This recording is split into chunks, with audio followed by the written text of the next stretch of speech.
Opportunities शुरू करते हैं। आज की जो 3 अपॉर्चुनिटीज़ हैं वो सभी फ्रेशर्स और ग्रेजुएट्स के लिए हैं, मतलब 2024 से 2026 के बच्चों के लिए हैं। तो जो 3 कंपनीज़ है उसका नाम है ज़ोरविन, शेल और ज़ोहो। शुरू करते हैं वन बाय वन इनके बारे में डिस्कशन। जैसे आपको पता है तीनों अपॉर्चुनिटीज़ जो हैं ये फ्रेशर्स के लिए हैं और ये टेक कंपनीज से हैं। सबसे पहले हम ज़ोरविन के बारे में बात करते हैं। तो ये एक एसडी इंटर्न के लिए रोल है और ये फिनटेक कंपनी है। तो बेसिकली आपको जैसे फ़ोन पे हो गई एंड गूगल पे हो गई, वैसी कंपनीज में से एक है ये। तो फिर इसीलिए आपको थोड़ा इनके रिलेटेड जानकारी होना ज़रूरी है। 2024 से 2026 वाले बच्चे इसके लिए एलिजिबल हैं। CSIT और इंजीनियरिंग के बच्चे चाहिए इनको, और basically 0 to 1 year of experience. तो मैं कहूँगा फ्रेशर्स के लिए ही है।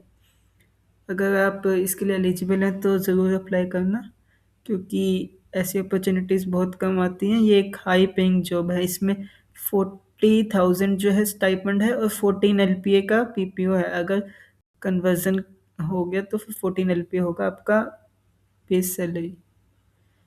सबसे पहले तो इन्होंने जो स्किल्स रिक्वायर्ड की बात की है वो डीएसए तो यार एसडी वाला है, उसमें आपको डीएसए आना चाहिए। उसके बाद जावा या पाइथन में आपको बैकएंड लिखना आना चाहिए। तो अगर आप जावा यूज़ करते हो तो फिर आपको स्प्रिंग बूट में बैकएंड आना चाहिए। अगर पाइथन में बैकएंड लिखते हो तो आपको जेंगो या फिर फास्ट एपीआई या फ्लास्क में से एक आना चाहिए।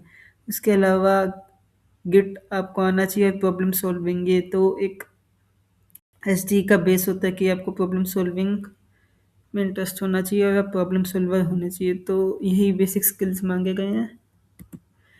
इसके अलावा आप इसमें अपने रिज्यूमे के अंदर प्रोग्रामिंग और गिट को स्पेशली हाईलाइट करना, क्योंकि ये देखा गया है कि ये जब भी बच्चों को शॉर्टलिस्ट करते हैं तो फिर ये प्रोग्रामिंग ओरिएंटेड और मतलब जिनके रिज्यूमे में गिट के बारे में ज़्यादा प्रोजेक्ट्स और वो सब लिखा होता है उनको ज़्यादा प्रेफरेंस देते हैं लोग।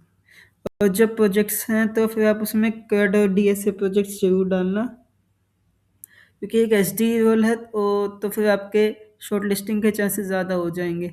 कल कहीं मैंने जब अप्लाई किया था तो फिर ऑलमोस्ट 10,000 स्टूडेंट्स ने इनके लिंक्डइन पे अप्लाई किया था। तो मैं मान के चल रहा हूँ कि कम से कम इसमें 20-30,000 स्टूडेंट्स ने अप्लाई किया है। तो अपना रिज्यूमे आपको टॉप नॉच रखना पड़ेगा, वरना शॉर्ट लिस्टिंग भूल जाओ। अगली कंपनी है शेल का ग्रेजुएट प्रोग्राम है 2026 के लिए। बेसिकली ये 2026 ईयर है, बैच नहीं, क्योंकि इसमें उन्होंने लिख दिया है कि 2024 और 2025 2026 से तीनों बैच एलिजिबल है। लोकेशन इंडिया का कोई भी हो सकता है, वो अभी फिक्स नहीं है, बट इंडिया में ही होगा। ये रोटेशनल प्रोजेक्ट्स और बिजनेस टेक्निकल एक्सपोजर के ऊपर रहेगा। जैसे बाकी ग्रेजुएट प्रोग्राम्स रहते हैं, इसमें कुछ अलग नहीं था।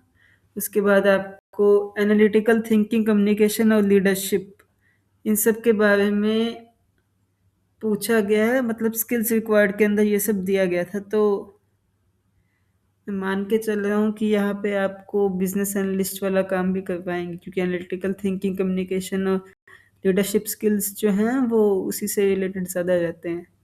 बाकी जो उनके रिज्यूमे में एडिट करने के लिए बोला, क्योंकि मोस्ट प्रोबेबली स्किल्स देख के ये लगा एनालिटिकल जॉब है, तो फिर आप एक्सेल और डाटा एनालिटिक्स लिख देना स्किल्स हाईलाइट करने के लिए। बाकी प्रोजेक्ट्स में कैपस्टोन डाल देना। और अगर आपके पास सिमिलर कोई इंटर्नशिप अपॉर्चुनिटी थी, मतलब जहाँ पे आपने इंटर्नशिप की है, तो फिर वो डाल देना, क्योंकि 3 साल के मतलब बैचेस अलाउ किए उन्होंने 24, 25 और 26। तो फिर जिनके पास एक्सपीरियंस होगा उनका ज़्यादा चांसेस होगा। तो मैं तो कहूँगा कि आप, अगर आपके पास इंटर्नशिप है तो फिर रिज्यूमे में जरूर हाईलाइट करना इससे रिलेटेड, डाटा एनालिटिक्स के रिलेटेड, या फिर कोई भी ऐसा इंटर्नशिप जो थोड़ा बहुत भी रिलेटेड हो इससे, एक्सेल या एनालिटिक्स से, तो फिर जरूर हाईलाइट कर देना वो। तो लास्ट अपॉर्चुनिटी है जोहो की तरफ से। ये एक ग्लोबल सैस कंपनी है।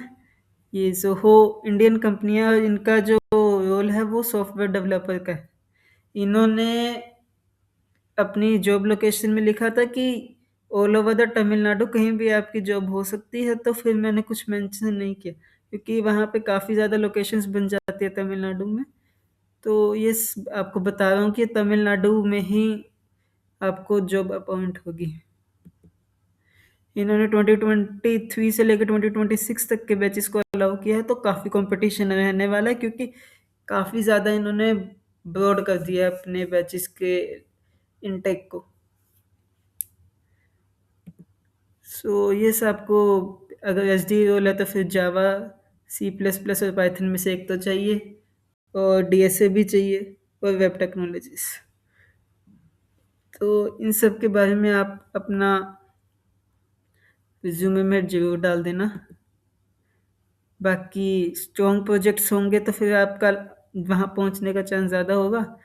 और अप्लाई अभी कर देना। इसका डेडलाइन इन्होंने 19 जनवरी बताया, बट मैं तो कहता हूँ कि जल्दी से जल्दी अप्लाई करो, क्योंकि ऐसा नहीं होता है कि जो डेडलाइन दी होती है हमें उसी के आसपास अप्लाई करना चाहिए। जितना जल्दी हम अप्लाई करेंगे उतना चांसेस ज़्यादा होता है शॉर्ट लिस्टिंग का।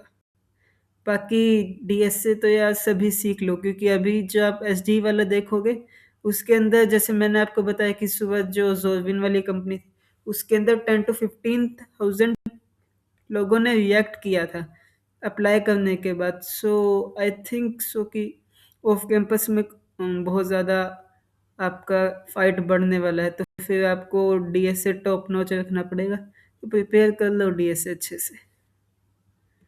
बाकी इसमें मैं लिंक्स दे रहा हूँ सभी का। जोविन का लिंक है, शेल का लिंक है, और जोहो का लिंक है। चलो ठीक है, ऑल द बेस्ट।